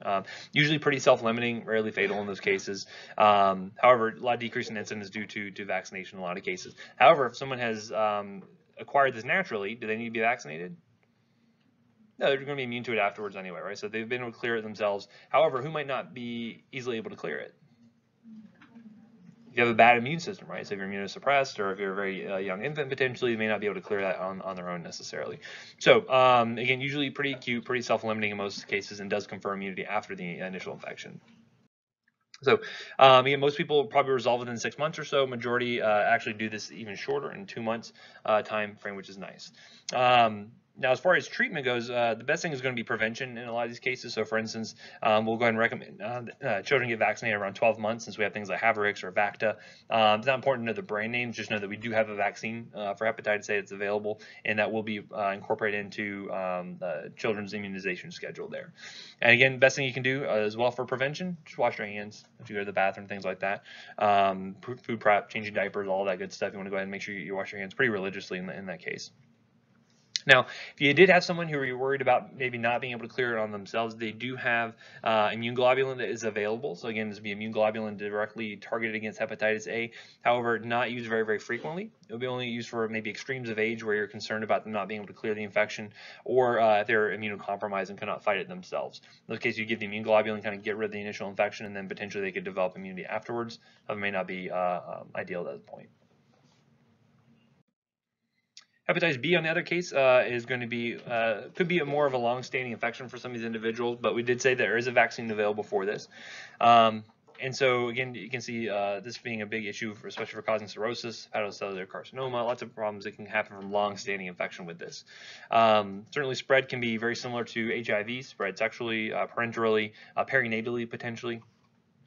And so we're going to find that in a lot of cases, you're going to find that patients with persistent antigen levels greater than 6 months have that chronic HBV infection. That's how you would say that, yes, they have a chronic infection. They could have an acute infection where those antigens are going to not be present after that 6-month period. They would have cleared it themselves. However, once they have it for longer than 6 months, you say they have a chronic infection at that point. You see this more commonly in like perinatal infections where maybe mom wasn't tested beforehand. So again, this is a good vaccine because this is actually one of the first vaccines we have that actually prevented a type of cancer. What's another good vaccine that prevents cancer? HPV, right? Gardasil is a good one. And so we can find that prophylaxis can be managed with the vaccine, or in some cases you may actually have the hepatitis B immune globulin being given. So again, another type of immune globulin that you can give in order to target directly the hepatitis B virus. These are just a couple examples of hepatitis B vaccines we have available. So Procambavax, Integrase B. And again, Twinrix is actually good because it has antigens available for HBV and HAV, so you can get hepatitis B and A kind of treated at the same time for maybe someone who's never been vaccinated before, which is nice. Again, vaccine response is pretty low, so this one is one that requires several doses, 3 doses to get full kind of effect there. Okay, so when we're treating these patients, let's say they have a chronic infection, obviously our goal here is to maintain viral suppression, and we'd like them to be able to convert over to having a seroconversion to have hepatitis B envelope antigen and loss of the actual antigen itself. So we want them to produce antibodies against the hepatitis B and lose the actual antigen itself if it was ever present and detected in the first place. And obviously, long-term prevent any kind of hepatic complications with that. So the question is, who should get treatment for this if they have a kind of chronic infection here? Many of them will kind of undergo serial monitoring, and they'll actually look at hepatic function as being a sign there. So again, they're kind of going along, and their ALT, AST look fine. They may not, it may wait on treatment until they start to kind of climb up later on. Or they may look at other markers for viral infections. They may be looking for the hepatitis B envelope antigen and may use that as a guide for treatment. Obviously, the higher that is, the more kind of active the viruses are replicating there. And again, you're going to be kind of doing a kind of a risk-benefit analysis because the treatment here is going to be pretty nasty for the most part. We're going to see that the kind of chronic treatment for hepatitis B and the old therapies for hepatitis C, very, very bad from a side effect standpoint. And patients, if you can hold off on using those, is going to be best for your patient. So here's a kind of a sample algorithm how you might manage a patient with hepatitis B. Let's say they have their threshold for treatment. You're looking at the antigen being present, and let's say the HBV DNA being greater than 20,000 international units per ml, right? I'm not gonna have you memorize that. Just know there's certain cut points that they will use. At this point, they can look and see, okay, well, what's their ALT doing? Is it less than 2 times upper limit of normal? Let's go ahead and just observe and monitor. You can look for kind of progression disease at that point. However, if they start to manifest bigger signs of disease, they start to spill enzymes out in the blood, so the ALT starts to climb, say greater than 2 times upper limit of normal. At this point, they're going to recommend therapy for those patients. So we're going to look at things like interferon and look at a few other antiviral drugs here in a minute. So, okay, so the drugs we can use, have we talked about interferon before? I believe so. Anyone know where else we saw it? Did we use it for rheum or was it more for like MS? We mentioned for MS. We also probably mentioned it for cancer as well. You remember what interferon does? Makes you mad. Does make you mad. Gives you some psychological, psychiatric changes. What does it do for our immune system? It's a cytokine. It kicks it into high gear, right? This is stimulating our own host immune system to try to fight the viral infection in these cases. So here's an example. Interferon alpha can be used occasionally. This was one of the first ones that was approved for HBV that actually had proven long-term outcome improvement, survival benefits for our patients here. And again, just by stimulating the patient's own immune system to try to attack that virus and try to hopefully convert over to producing new antibodies against the HBV. And so again, this is another one. This is a protein you had to inject several times a week. So again, it wasn't nice from that standpoint. And a lot of times, patients would actually switch over to a newer drug called PEG interferon alpha. Basically, it's just a pegylated form. It's just a modified version of it that actually had a longer duration of action. So you only needed, say, once weekly injections. Again, you can kind of think about all these interferons together in your mind. There's different products, but they all kind of act very similarly to try to ramp up the patient's own immune system. So, a lot of side effects are associated with this. So again, in these patients, you can see risk for infection for decompensated cirrhotic patients. So again, they're already kind of at a point where they're kind of immunocompromised to begin with. And then you can also see some hepatic flare-ups for those patients as well. So again, the more progressive they were, the more cirrhotic they happen to be, the more likely they were to see some of these kind of nasty side effects from this standpoint. The big problem here is a lot of black box warnings associated with it. So things like fatal, life-threatening neuropsychiatric symptoms. You can see increased risk for suicidality, homicidality in some cases.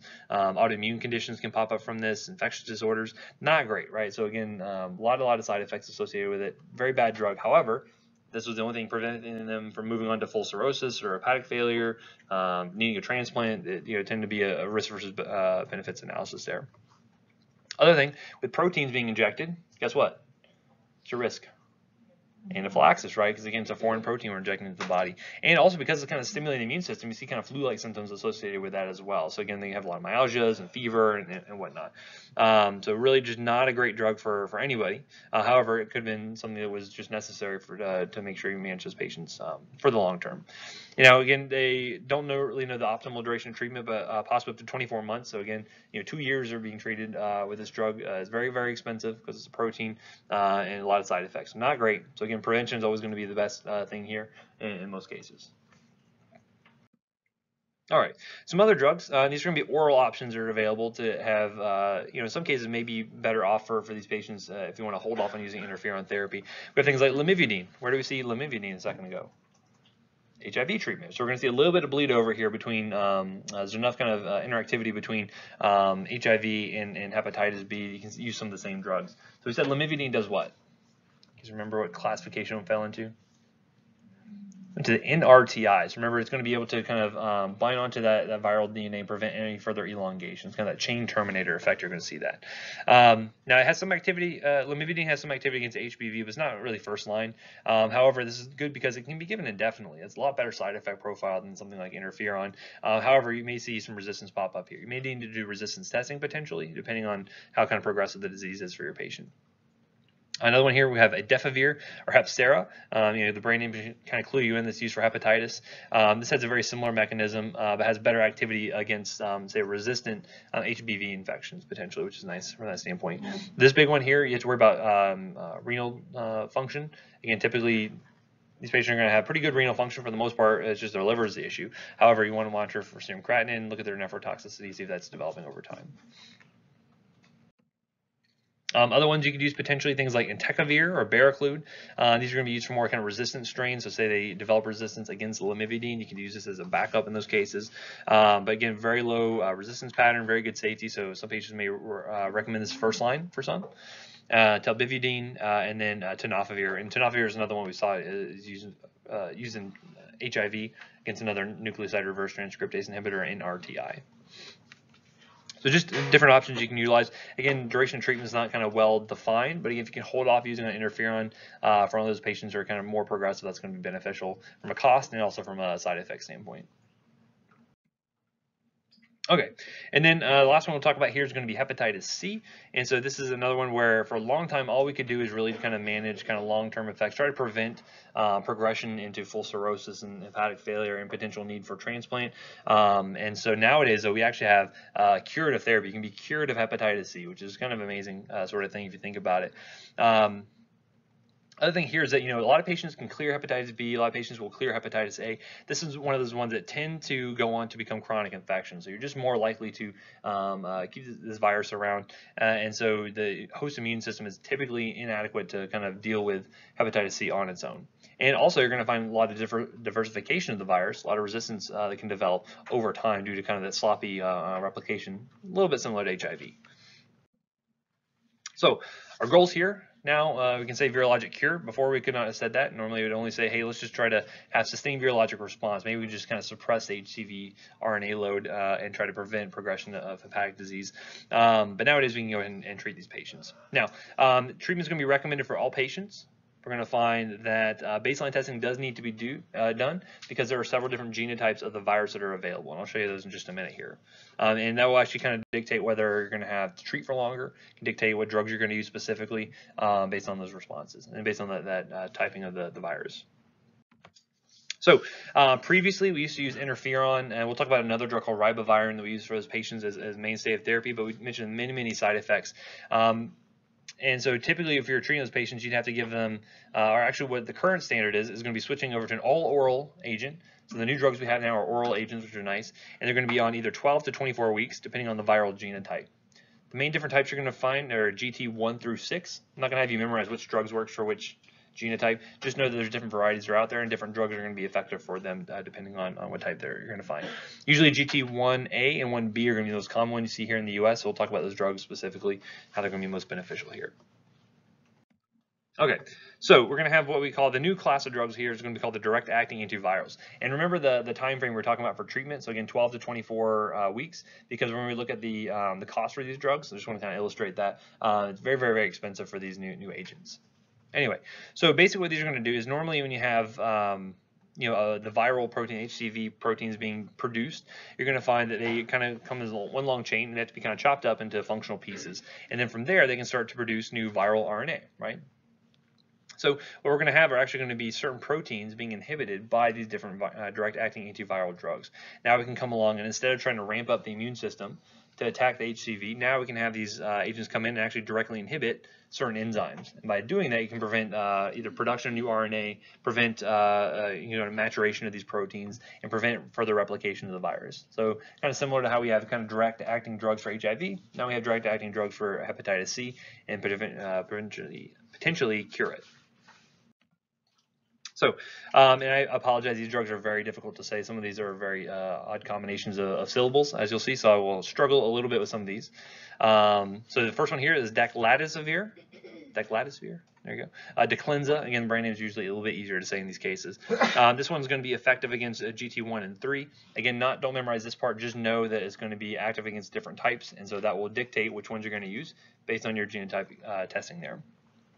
And so basically what this does, it will bind to that NS5A protein we saw in that last slide and actually prevents viral replication because it's actually going to kind of distort the protein and kind of prevent its function to produce new viral RNA. So you can't produce new RNA, you can't produce new virus, eventually it will die out on its own.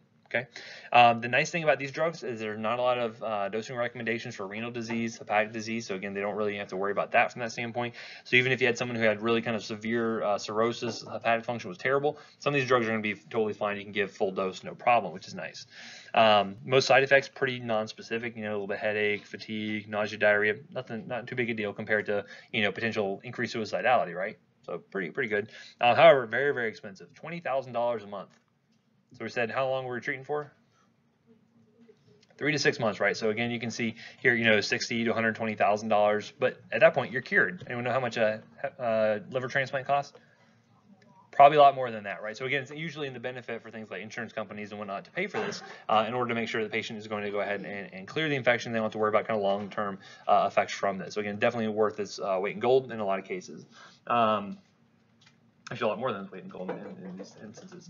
However, just remember that compliance is super important. If you have someone who is not going to be compliant, this is not going to be very good for them because again, they can develop resistance and you may have to move on to other therapies like interferon. So again, compliance is huge.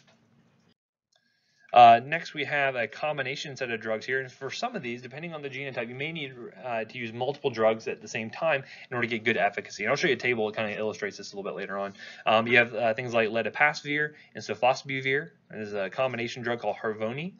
And so this is working as GT1, 4, 5, and 6. So you can see a little bit different spread of activity based on this combination of drugs. And so again, we'll see the ledipasvir works on the NS5A. However, the sofosbuvir works on a different site. It's actually going to be a prodrug that will inhibit the RNA polymerase. So again, you see it's working on different sites, have synergistic mechanisms of action there. Sofosbuvir may be found by itself, which is still pretty expensive there. And again, looking at no organ dose adjustment, which is great. No renal issues, no hepatic issues there. And again, very well tolerated from the side effect standpoint. Very expensive though. But if you look at the last one, we said the last slide, only works on site, I think GT1 and 6. You find that this one may be good if they had type 4. You could utilize this instead. We have Semeprovir or Alisio.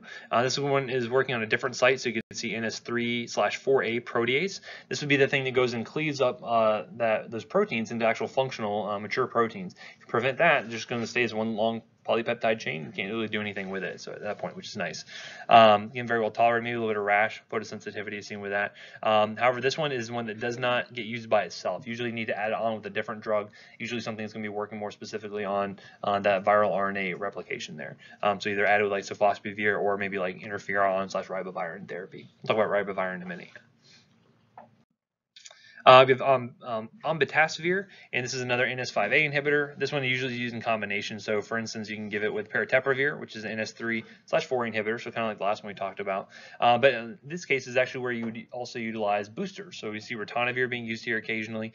This helps to boost levels of that Paratepravir. And so by giving this combination here, it's called Technivi. So just know if you ever see ritonavir being used, it could be for HCV or it could be more often for HIV in those cases. Okay, this last drug here is going to be ribavirin. This is, again, an older drug we used to use in combination with interferon very frequently for hepatitis C. We don't have the full mechanism here. We sometimes think that it works to do changes to the RNA of the HCV to cause some mutations there to kind of prevent it from continuing to replicate. Some people think it's kind of immunostimulatory as well. But again, very frequently given with interferon. The problem with it is it causes a lot of neuropsychiatric symptoms in addition to the interferon. So a lot of suicidal ideation, depression. This is one of those things where patients' moods would change between night and day when they were on their interferon and ribavirin. Yeah, definitely important to counsel family members and whatnot to, hey, if you notice these things, like these are warning signs, for things like suicidal thoughts and whatnot. Also potential for hemolytic anemia, which can be pretty problematic. 10 to 13% of patients, a very high rate of that occurring for those patients. You need to watch out for that in the first 2 weeks or so. And also pregnancy category X. So this one actually sticks around for long enough to where you want to make sure that female patients are using at least 2 forms of birth control up to 6 months after discontinuation, because the drug sticks around long enough. You can see some issues with that. So again, this would be something like an injectable form. Like, anyone know any injectable birth control forms? Yeah, like a depot shot, like Depo-Provera, or like an implant or something like that, where the patient cannot easily remove it. May be good if you're worried about them potentially having any kind of pregnancies develop due to that, right? Okay, so typical treatment tips, again, with ribavirin. You're going to find that with more kind of resistant forms of HCV, ribavirin will be added on in those later cases. So sometimes you'll still see ribavirin being used with the newer direct-acting drugs. However, we usually like to hold off on that due to the side effects, right? Peg interferon is going to be used less frequently now that we have the newer drugs. However, some cases still may be used for more resistant cases. And then for patients with cirrhosis, really difficult. They're kind of so progressive. It's hard to sustain that kind of virologic response. That's where you need to treat for a longer period of time. So if they already have pretty progressive liver dysfunction, you want to go and treat for like 24 weeks instead of that 12-week period in some cases. So those are the big ones. Again, some of these had to be adjusted for cirrhosis, but again, a lot of them did not, so you just have to look up dosing adjustments for that. Okay. I mentioned treatment experienced patients may require ribavirin. In some cases, you may need to do resistance testing to see what they are resistant or susceptible to, which is good. And then for most patients, you know, if you're worried about, like, say, like after an exposure, like say, for instance, you had a needle stick exposure, HIV was not a concern, but hepatitis C was a concern. Some patients will spontaneously clear HCV, right? So again, they would not have a long-standing infection. However, you can defer therapy until that time. So once you've maybe gone 6 months and they definitely still have it, then at that point you can consider treatment at that point. So compliance is super important. Any delays are you know, not being consistent with the drug can lead to resistance and failure, so you have to be very careful with that, and make sure the patients are going to get their medication every single month. So for something like this, with it being, you know, $20,000 to $30,000 a month, you think you'd write for a script with refills? Typically, no. This is something we want really close follow-up with them, so you may only give them like a month at a time. They go and fill that, and then they come back to you, check them again, go back, get another prescription. Because again, if they're going to come back and say, well, I only took maybe half of them, that patient probably needs to stop therapy until they can kind of get their compliance in check in a lot of cases. Companies ever sort of like mandate that rather than like PO that they like get a shot just because it's so expensive if they were to? No, because all the newer drugs are only orally acting. So if you're going to get an HCV cure, you know, I mean, for any drug or for any sort of like disease process. No, there's certainly like direct observed therapy that is available for certain things. So imagine, like, you know, a homeless patient who has TB or HIV and TB. They may be programs where they do like direct observed therapy to make sure they're actually taking their medication like they should be, in order to try to increase compliance, right? So they have to come back to the same site every single day to get their medications, because, you know, the risk of spread of TB is so potentially problematic, right? So things like that are potentially available if you're worried about compliance from those standpoints. But again, usually good education can kind of circumvent a lot of this, saying like, hey, you know, there's a lot of money, but however, you know, you can cure yourself HCV. You know, you don't have to go get a liver transplant someday. Hopefully, it'll be enough for some patients to kind of say, okay, I should probably take this seriously. So, but I guess in some cases, back to your point of your questions, in some cases you had patients who may be at high risk behaviors. You may give them something like, you know, long-term birth control. You may do like a depot shot, you know, if you're worried about them being compliant with birth control, but still participating in high-risk activities for pregnancy. That could be something you may do occasionally as well. Just depends on the patient. Yeah. Anyway, so as far as treatment goes, just memorize the slide. So you don't do that. This is just to kind of give you an example of how treatment will change based on if they already have cirrhosis or not, based on the genotype. You can see how the treatment differs between the two. So for instance, you know, with type 1A, I can do declincidovir plus sofosbuvir for 12 weeks. Okay, pretty straightforward. However, if I had cirrhosis, I may need to add on ribavirin. And then notice here I'm treating for a longer period of time. So just note the genotype makes a difference in what drugs you can use.